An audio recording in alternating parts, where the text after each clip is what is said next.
I have no kith and kin in this town. এই শহরে আমার কোনো আত্মীয় স্বজন নেই। এই কোশ্চেনটা কোন চ্যাপ্টার থেকে দিয়েছি বলেন? এই কোশ্চেনটা দিয়েছি ফ্রেজ। কোন চ্যাপ্টার? ফ্রেজ। ফ্রেজ চ্যাপ্টার থেকে দিয়েছি ফ্রেজ।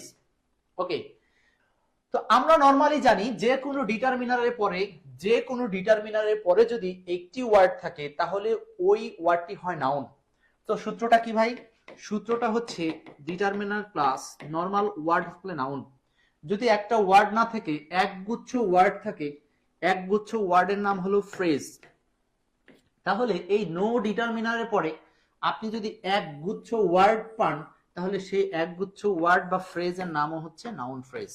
ফ্রেজের নাম হলো নাউন ফ্রেজ।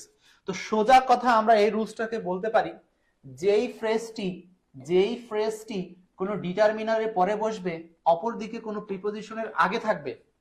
সহজ কথায় ডিটারমিনার এবং প্রিপোজিশনের মাঝখানে যদি কোনো ফ্রেজ থাকে তাহলে আমরা এই ফ্রেজটাকে বলবো নাউন ফ্রেজ। এই ফ্রেজটাকে বলবো নাউন ফ্রেজ। ক্লিয়ার? আশা করি বুঝতে পারছেন, মনে থাকবে। আমি রুলসটা আবার বলছি, যদি কখনো কোনো ডিটারমিনার, এখানে ডিটারমিনার হিসাবে একটা পেয়েছে নো, এখন নো এর মতো এরকম হাজার হাজার ডিটারমিনার আছে।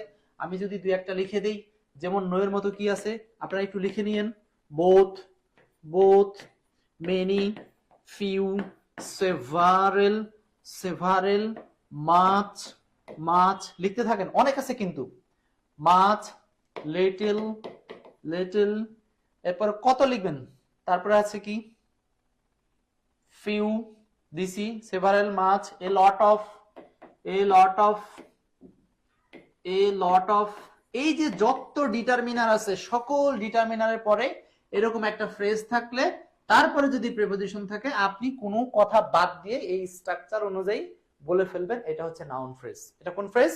Noun phrase. মনে থাকবে, খুব গুরুত্বপূর্ণ। আমি আজকে আপনাদেরকে ক্লাসে পড়ালাম এইটা পড়ালাম, কিন্তু আপনি দেখবেন পরীক্ষার হলে এই ধরনের উদাহরণগুলো দিয়ে সেট আপ করছেন। আর আপনি যদি এই জায়গাতে নিজেরে না খাটান, আপনি যদি শুধু এই এমসিকিউর মধ্যে পড়ে থাকেন তাহলে আপনি পাবেন না। তো এমসিকিউর মধ্যে পড়ে থাকলে আপনার দ্বারা সম্ভব না।